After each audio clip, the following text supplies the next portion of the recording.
Africa's self-powered car, the silent revolution that could bankrupt big oil. Forget gas stations, charging cables, and even lithium mines. In a modest lab just outside Harare, Zimbabwe, there's a car that runs on something you can't see, an energy source that exists all around us. It doesn't need fuel, charging stations, or expensive batteries. Instead, it taps directly into radio waves, the same invisible signals that carry your music, your calls, and your data. And at just $4,999, this vehicle is set to upend the global energy order. Welcome to Moro, where we uncover the untold stories behind disruptive technology. If you value genuine innovation and clear, data-driven insights, please subscribe now. You won't want to miss what's coming next. In a lab outside Harare, there's a car that runs on something most people take for granted, the air itself. The Saith Kai, developed by Zimbabwean innovator Maxwell Chikumbutso, draws its power from radio waves. Yes, the very same signals that keep our smartphones and Wi-Fi networks humming. This isn't a theory, it's a real-world breakthrough that could topple the traditional energy paradigm and send shockwaves through big oil. As conventional automakers cling to aging lithium-ion tech and exploitative supply chains, Maxwell's creation is quietly rewriting the rules. And with a price tag of just $4,999, this isn't reserved for a privileged few. It's poised to democratize mobility across Africa and beyond. If you're ready to discover how one radical idea is challenging an entire industry, hit subscribe now. Stay with us as we dive deep into the details. The Saith Kai isn't powered by fossil fuels or bulky lithium-ion batteries. It's powered by radio waves. At its core, the vehicle uses a set of advanced fractal antenna arrays mounted on the roof. These antennas are engineered with intricate, logarithmic periodic designs that maximize their surface area, enabling them to capture a wide spectrum of radio frequencies, from 3 kHz all the way up to 300 GHz. In bustling urban centers like Lagos, where cell towers and Wi-Fi signals abound, these antennas can harvest up to 15 kilowatts of energy.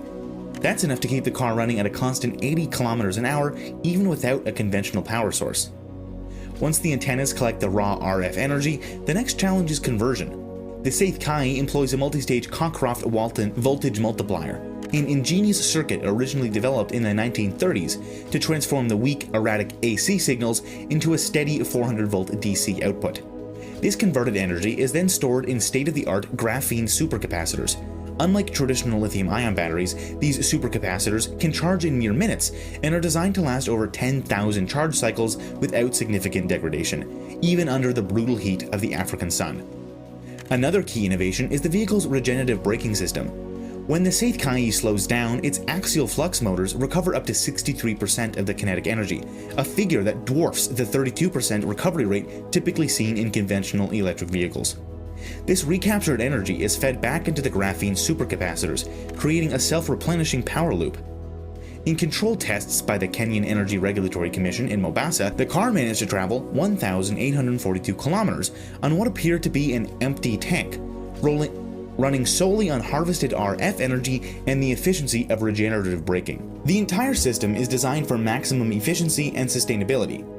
Unlike conventional EVs that depend on finite, environmentally taxing resources like lithium and cobalt, the Saith Kai leverages the nearly infinite reservoir of ambient radio waves. In effect, every call, every broadcast, every digital transmission becomes a source of power. This radical approach not only reduces operational costs, but also has the potential to drastically lower the environmental impact of transportation. Maxwell Chikumbutso's story is as unconventional as the technology he's built. Born in 1980 in a high-density suburb of Harare, Zimbabwe, Maxwell grew up in a world of constant blackouts, 18 hours of darkness a day.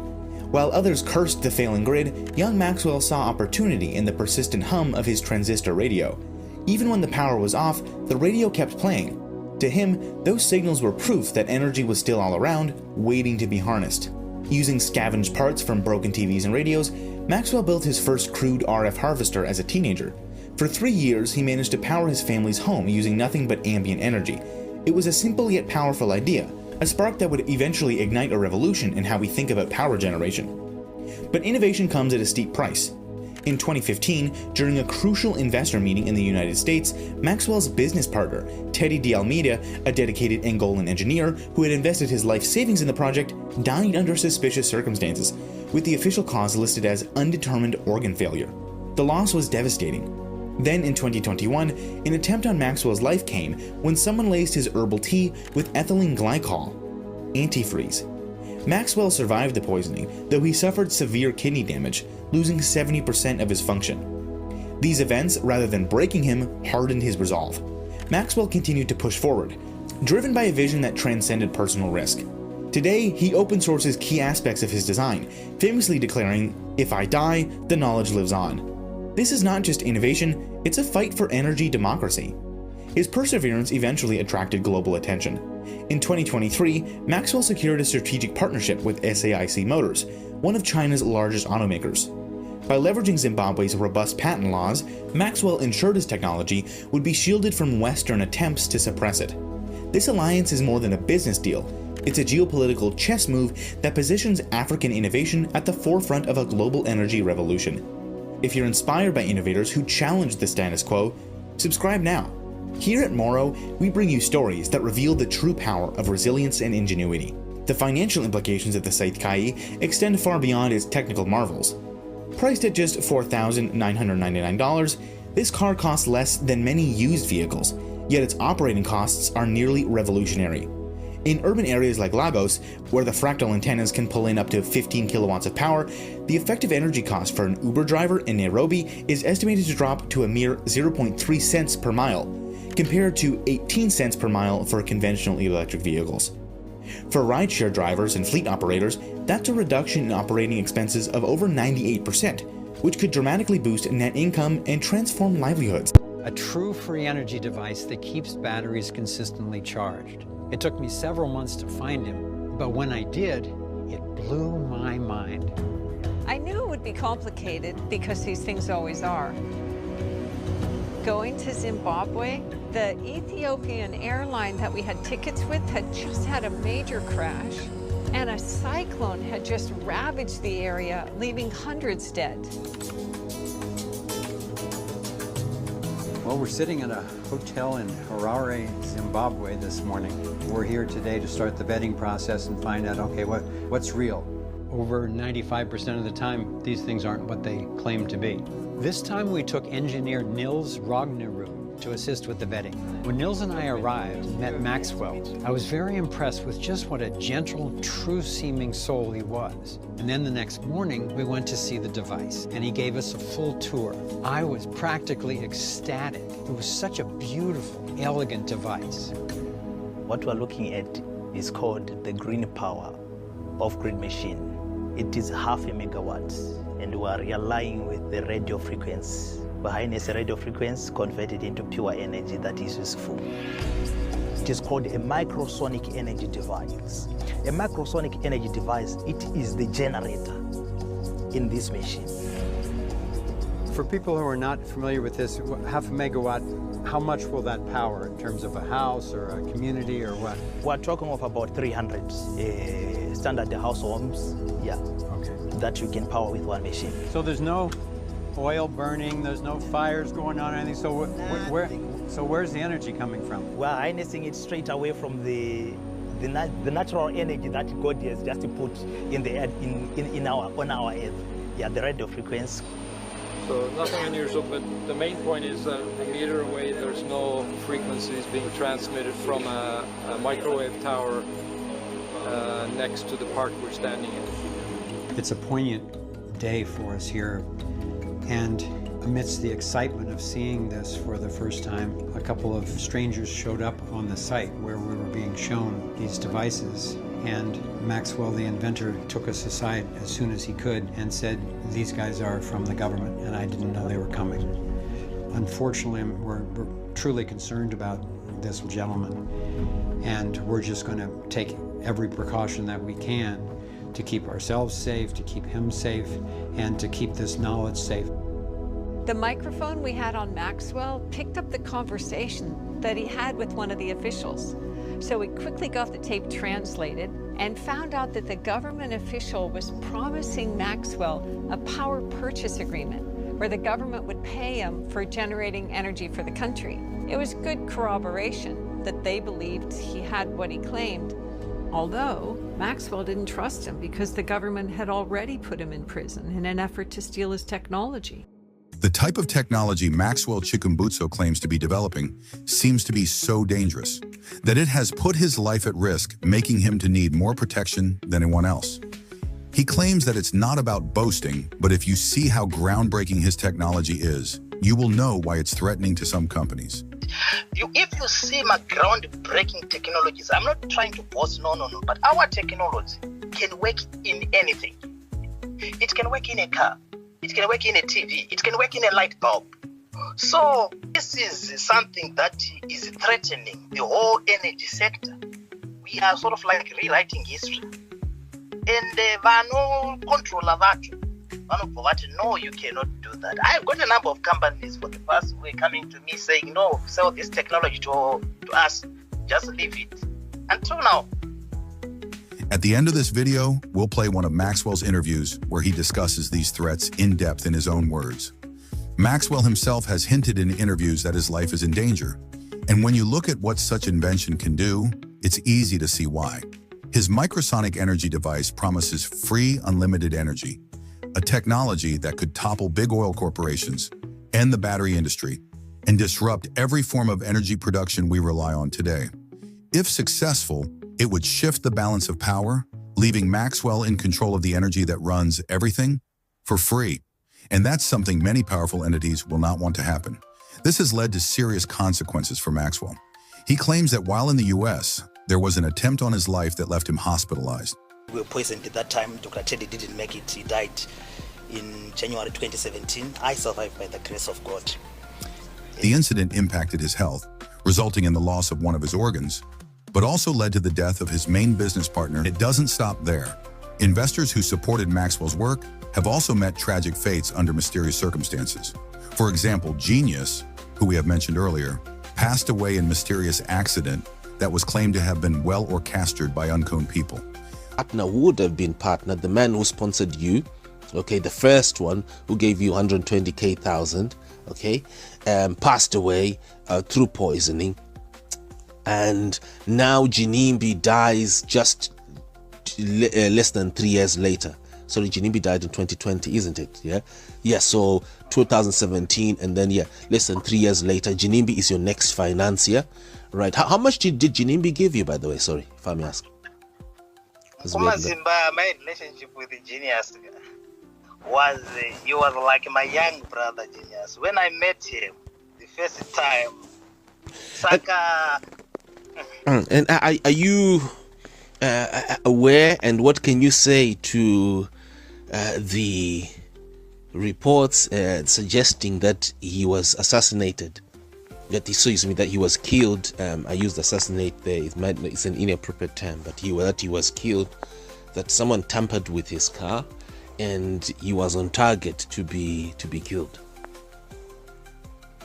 Simba, I think I don't have the right to answer that question. I think the police were kind of accident scene. They know Inini. Another investor, Dr. Teddy, who Max saw him like an angel investor, reportedly invested $120,000 in Maxwell's invention, also died under mysterious circumstances in South Africa, suspected to have been a poisoning case by doctors. These events suggest that powerful forces are working to prevent Maxwell's technology from ever seeing the light of day. Maxwell claims he's not even safe in his home country of Zimbabwe. At one point, a sniper was reportedly sent to assassinate him. Fortunately, the plot was thwarted in advance, and the sniper was treated as a terrorist case by Zimbabwean authorities. Maxwell also says he receives numerous threats from people who don't want his technology to succeed.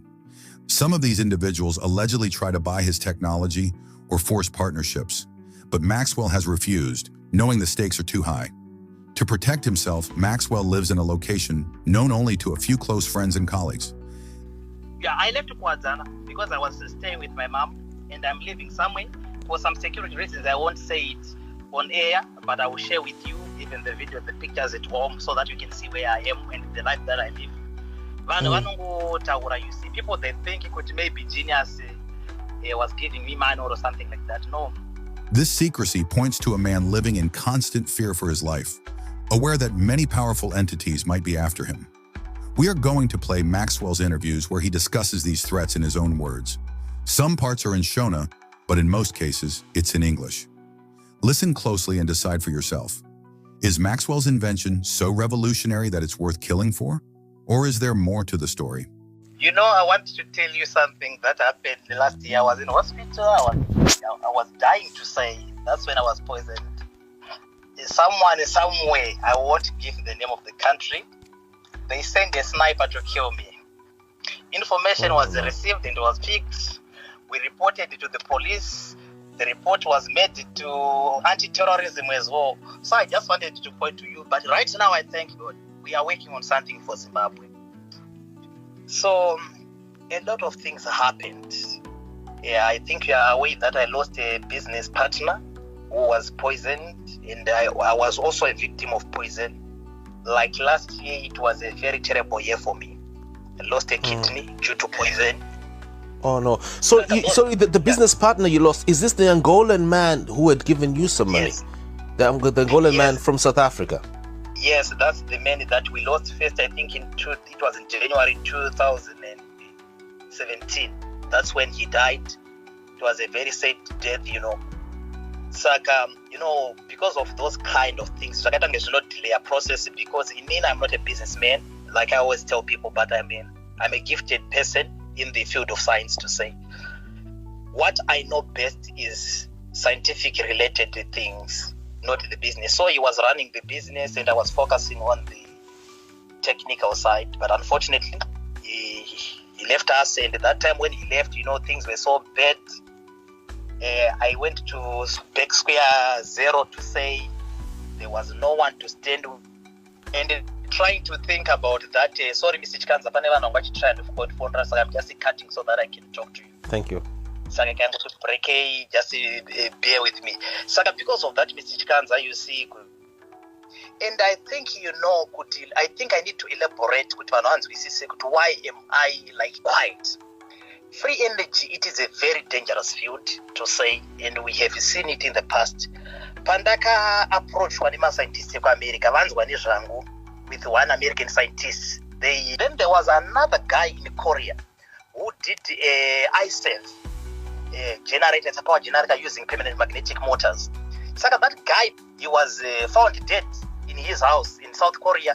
I don't know, gas, whatever that happens, and he died. So I'm just explaining, could you understand the risk that we face at times? It is dangerous. So Dr. Almeida, he didn't fund you, did he? Because on the video there was a reportage that suggested that he had given you of more than $1 million.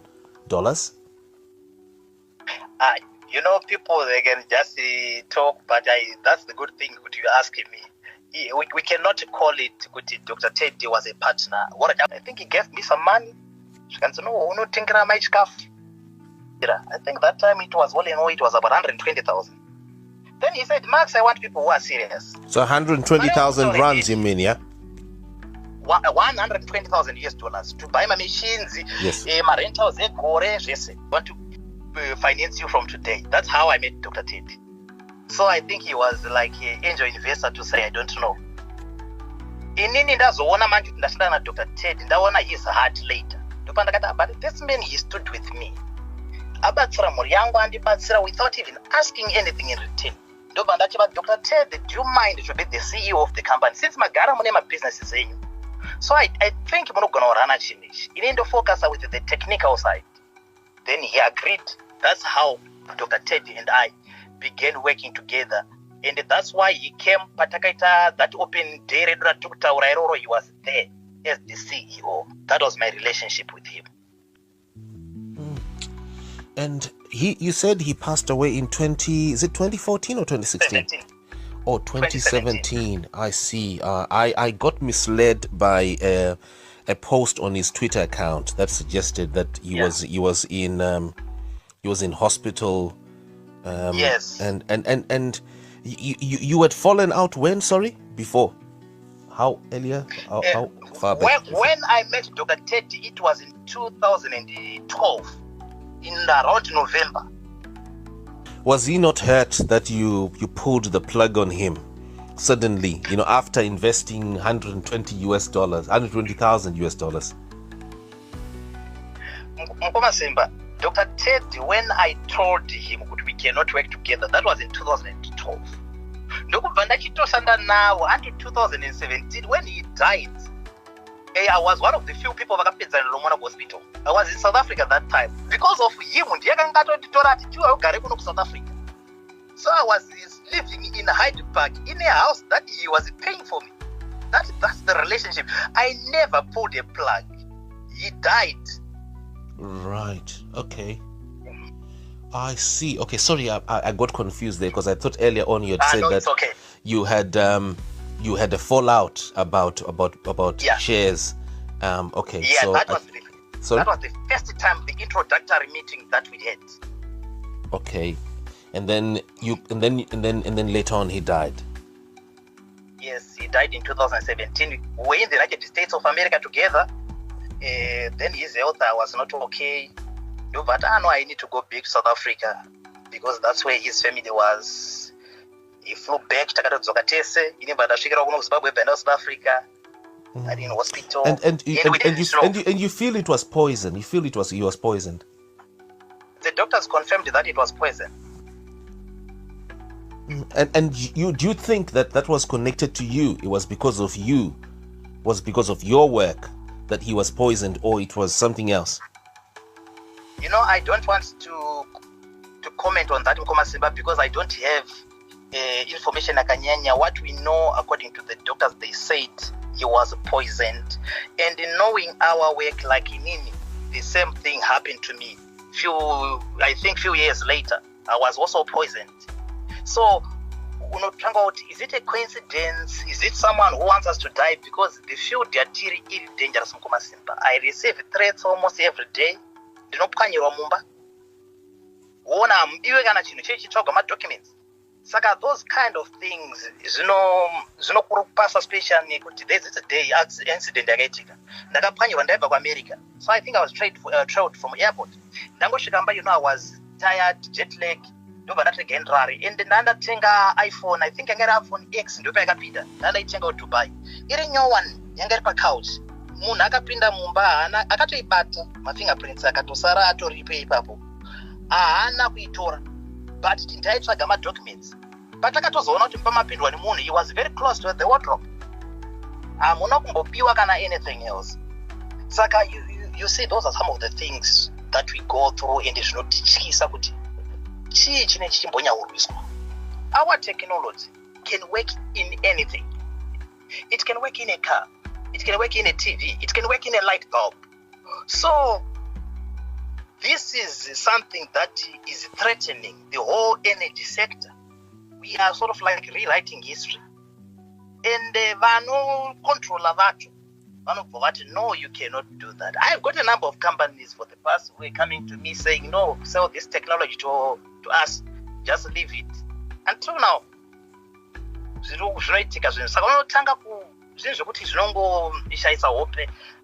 I think I want you to talk to, if you can talk with one of the directors at ARIP, I think he can guide you on the patent process. I'm not invested in patent, but I know the steps.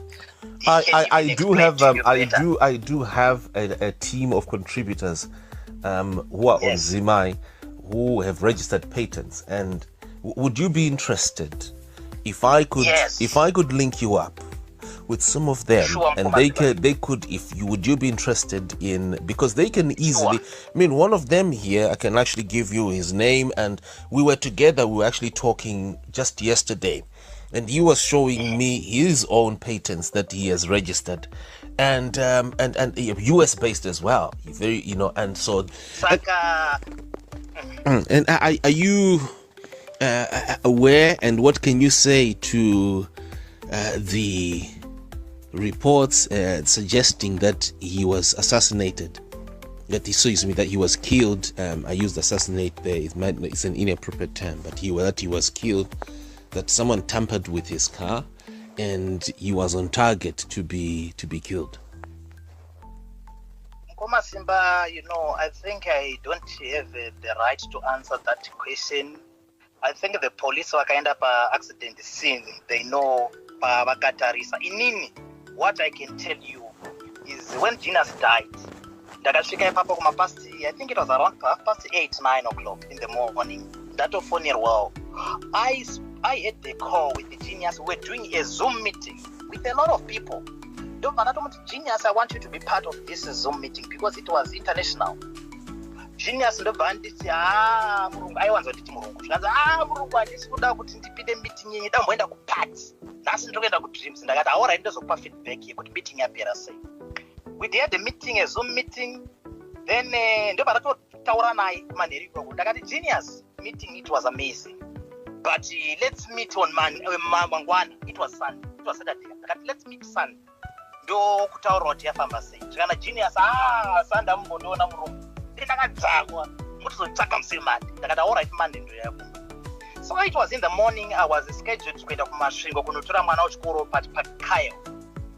Ndobva ndanzwa this guy aishanda Total Service Station iri murodhi kwenda kudomboshava. Aindiziva ndichimbofamba naGenius chichi. Ndobva nditi pafona zvikanzi mazvinzwa iro Genius hanzi ndanzwa kunzi murungu aita accident. Ari sei? Kana pana chandiri kuziva ndotonzwa kubva kwauri. Zvikanzi ari kunzi aita accident yakaita. Ndobva ndati the only person who can give me information is his uncle.